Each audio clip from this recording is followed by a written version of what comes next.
Alright, what's up, y'all? I made another video like this. It's only like 3 minutes long, I think. And the only reason it's 3 minutes long is because I didn't have a lot of time when I was making that video. Because I had my friend coming to pick me up. Because me and him want to hang out. So I was waiting for him at Church Supply. And my phone was about to die. So now I have nobody picking me up, and my phone is at like 30 something percent. So I have a little bit more time to make this video. But I know all of you have heard at least my side of the story of why me and Chelsea broke up. And I'm not going to tell you that story again because I know people probably get tired of hearing it because I've told it so many times. But what I am going to tell you about it is the side is not the side that you haven't heard because that's her side and I don't know her side. But the part of the story that you haven't heard of why this kind of sent me into my suicide stage and everything. And just if you don't know how this feels and you haven't done this with the girl, or if you're a girl, a guy, then you won't know exactly how this feels, obviously. But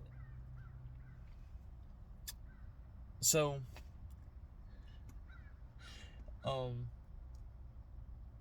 why this kind of sent me into a suicidal state of mind is it wasn't like, you know, like it played out to be, I guess. Like, oh, there's just so much going on, I'm killing myself because of this breakup. No, it wasn't like that. It was more like, let me back up. So during our 4-year relationship time period,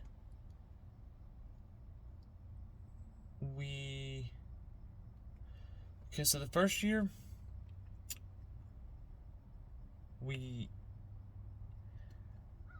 I don't really, okay,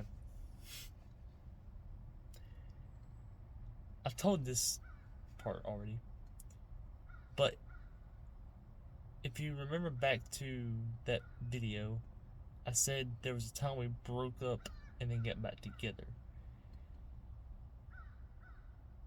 There's some sort of a gap that I don't really know, that didn't really seem like it was that long. Because there was a time where school was going on, school don't go on in the summer. But it seemed like it was only a week after I had broke up with Chessie the first time, and then told her, hey, my goal is to have you back by the summer. She said, okay. I said, does that mean we're boyfriend and girlfriend again? And she said, yeah. It seemed like it was that short of a time, but I guess it was a year. I don't know. But I don't consider it that long, is why I added that onto our 3 years, which made it 4 years. Because it seemed like 4 years. Plus, it really kind of does add into that because I still found out a lot about her, and a lot hasn't changed in the year. So anyway, but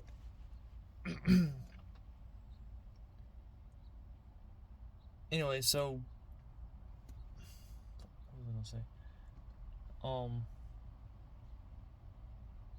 Yeah. So first year, kind of broke up, got back together, so it was kind of taking it a little slow.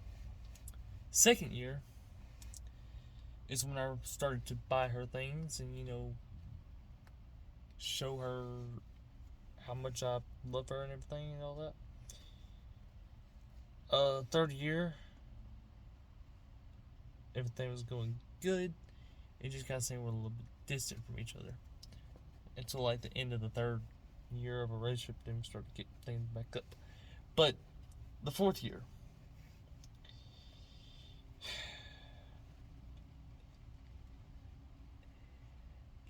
at least from what I was seeing, everything was going good, everything was fine. Until one day she just didn't text me back. And I waited for like a month to see, hey, what's going on? Like if you're breaking up with me, just tell me. Don't just stand me out here on the line and fucking. And no, I did not use the F word. I said fucking, which is Fuggin. It's not a cuss word. So, anyway, why this is so suicidal is because in the 3rd year, I believe. I could be wrong. It's been 2 years. But, almost 3.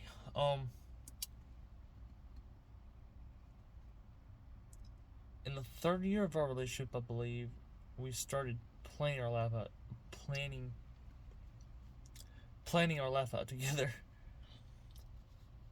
And we started talking about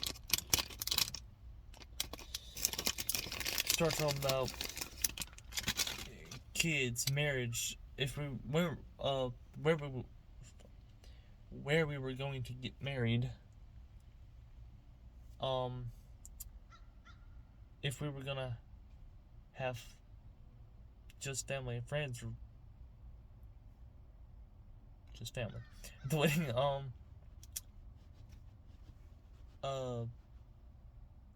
we started talking about if we were gonna move in, either move in Alabama or stay out, or move.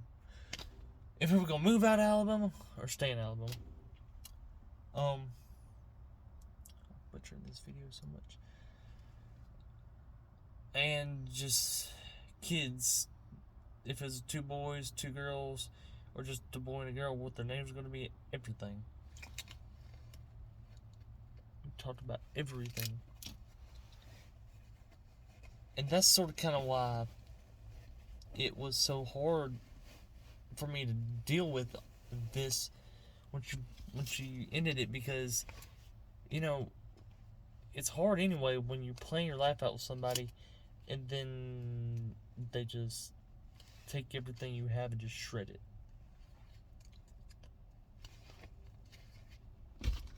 The way I can describe it is, feels like getting shot with the gun mentally.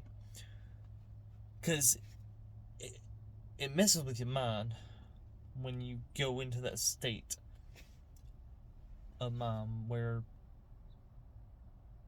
you're thinking, I got nothing left. I literally lost everything I've had. But then you don't realize that you still got your friends there. You still got your family there. You still got people who care about you. But you're so blinded by this that you're not seeing that, because you're more focused on what made you, what got you to this point, than what's going to help you get past this point.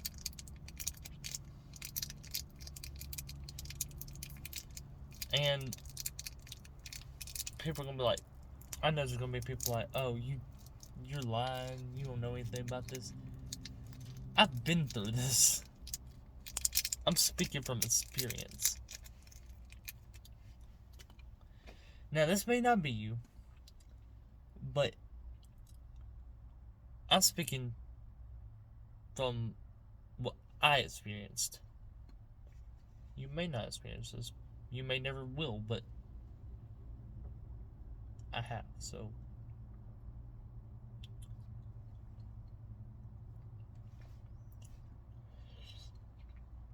So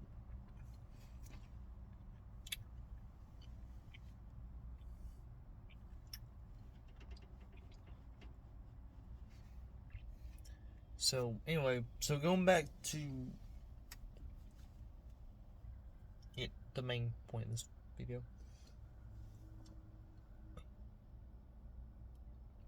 I planned my whole life out with her,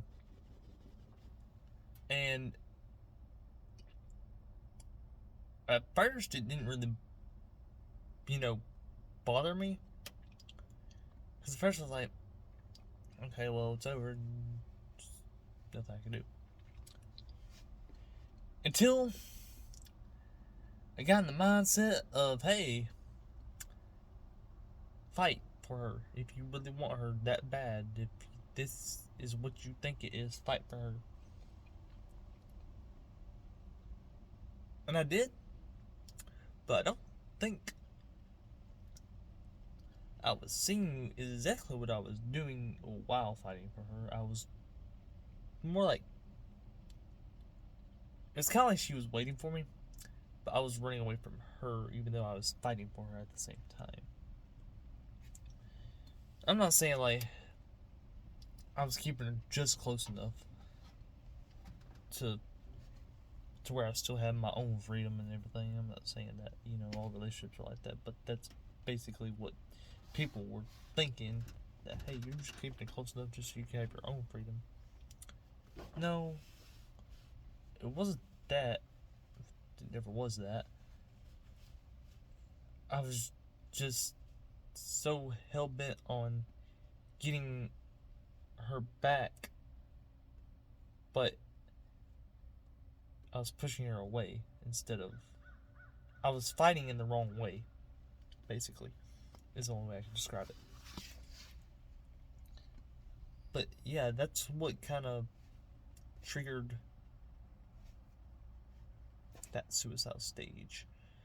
And it just took time to really sit back and assess this and look at it from a different perspective. Did I say that right? Perspective. And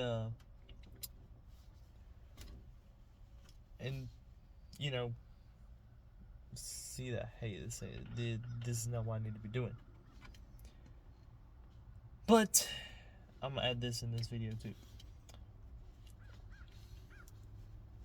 Chastity, I know you're gonna see this because somehow you have me blocked, but still see almost everything I post, even though I haven't pertained anything to you in a while. And I know this because you've been letting out hints that I've seen that lets me know that you've been seeing shit. Anyway, so when you do see this, it's the part I really want you to pay attention to. You gave me several reasons why we broke up. 1, school. Didn't stop us before. 2, friends. Didn't stop us before. 3, your parents. Didn't stop us before. Because if you remember, your mom did not like me when I was dating you. That's only when she found out. She had no problem with me when I wasn't, or when she didn't know I was dating you. That's the top 3 reasons you gave me, which really don't make sense because it never stopped us before. That's how I knew those were lies. Alright, going on to number 4. This one I can kind of believe. You weren't really seeing me a lot, or we weren't seeing each other a lot. And yeah, that's true. It's not really a lie, but it is true. We were not seeing each other a lot. But I told you I would damn sure make it to where I see you every day. Get off work, come see you. Get off school, come see you. If I even had to pick you up from school to see you for just a little bit of time, I would. And you're about to turn 18. You're gonna have a lot more freedom. Because if your parents are anything like mine, they're gonna let you say these words. I'm 18 now. I can do whatever I want to do. When I say that, I'm not saying run with it. Like, don't, go out and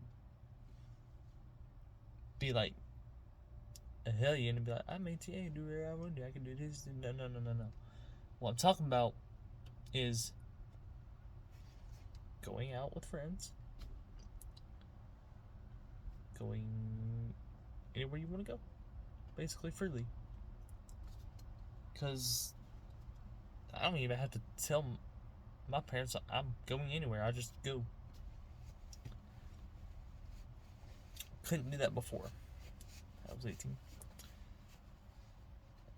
But you're gonna be 18. You're fixed to turn 18 in 2 months. Or less than 2 months. It's October 26th, I believe. But like I was saying, you're fixed to be 18 in December. So, with that in mind, you could come over to my house, even if I have to pick you up, because I've been in relationships where the girl did not have a car, and I always had to pick her up, which is completely fine. I have no problem with that.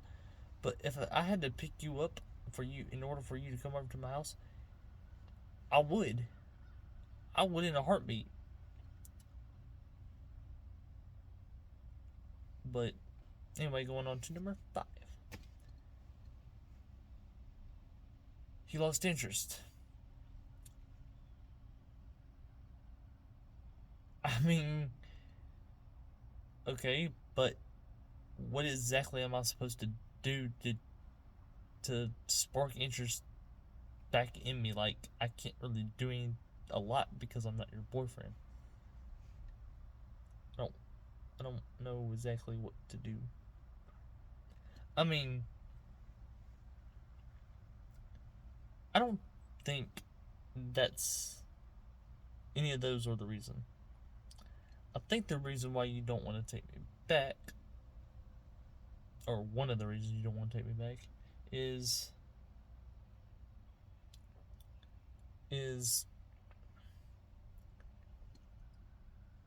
I kind of got this demon side to me now, or had this demon side to me, where I basically just did not give a crap about anything. I didn't care about this person, this person, this person. All I cared about was myself. I was being a selfish little rat. But I really don't want to say this name. But that kind of Bailey's fault. Because that's really kind of firsthand seeing the way people act around you is the way you're going to end up acting. She was a devil child, which made me a devil child, which is why I wear this now.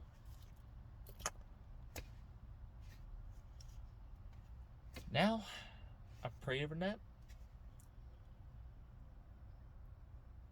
I know I don't express that I still miss you as much anymore, but I pray every night that I can at least sustain something close to a relationship with you, if not completely, because I can work my way up from there.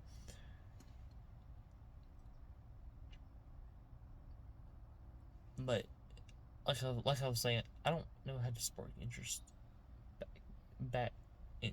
I don't know how to gain your interest in me back without exactly showing you I can do this, I can do this, I can do this, and this, and this. Without being your boyfriend. I mean, let me say this. I'm willing to fight as hard is I gotta fight to get you back. I will do anything and everything. And I mean this with 100% guaranteed these words. I will do anything and everything to get you back.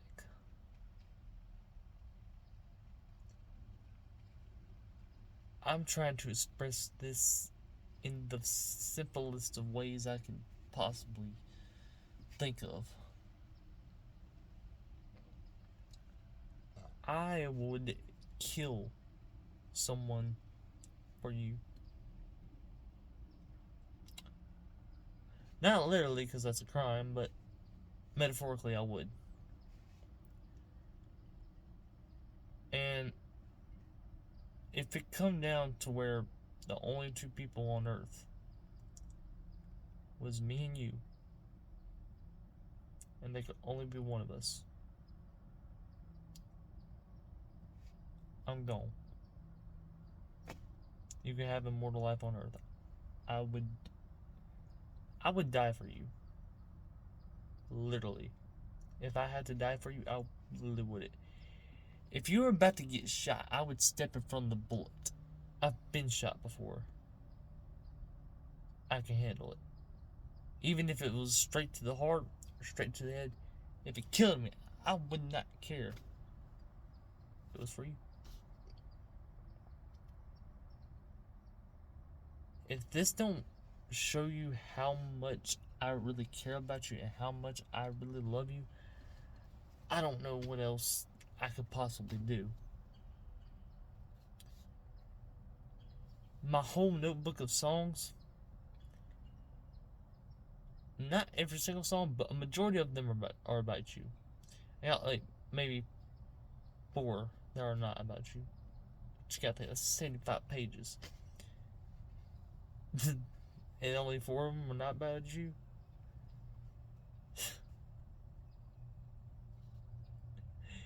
There's 71 more that are about you.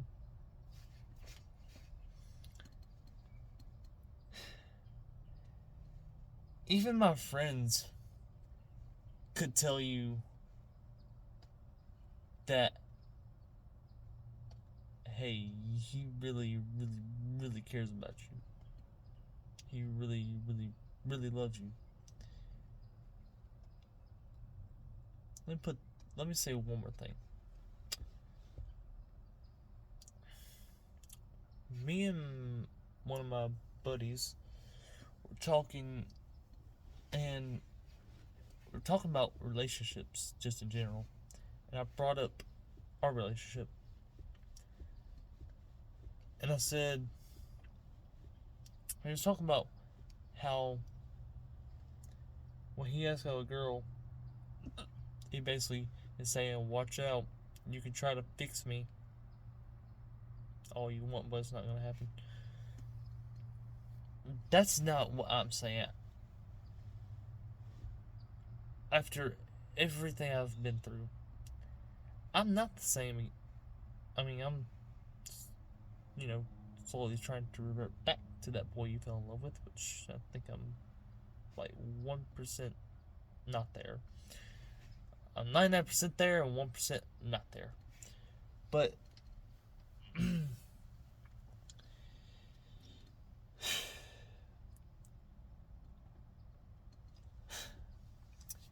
you can give me all the medicine, all the antidepressants, everything you want to give me. You could put me into every mental hospital, every psychiatric place that you could think of. You can do anything you want to. You can give me all the therapy you want to. That's not going to fix me. There's only one thing that will. And that's chastity. That's the only thing, the only girl who can change me back to the boy I was. She comes back, brand new man. And Chastity, one more thing. If we get back together, when we were dating, I was a boy. Now, now you start dating me, I'm a man. I can handle a lot more now than what I could before. Things are going to be different, but they're also going to be better. Still the same old lame, stuck up loser, good old country boy that you knew. And I don't care if anybody likes me or not. In a way. Like, I don't care if you don't like me because of what I believe in, my religion, the lifestyle I live, just because I'm country, or just because I don't believe the same things you believe. I don't really care. You're not going to change me. Now, Chastity could change me in a lot of ways. I would do that for her, like I've been saying this whole video. But yeah, that's all I wanted to say. I had a lot to get off my chest. But this video's been going on for almost 27 minutes. So, that's kind of the side of the story that you never heard. So, guess that's all I gotta say. See y'all next time.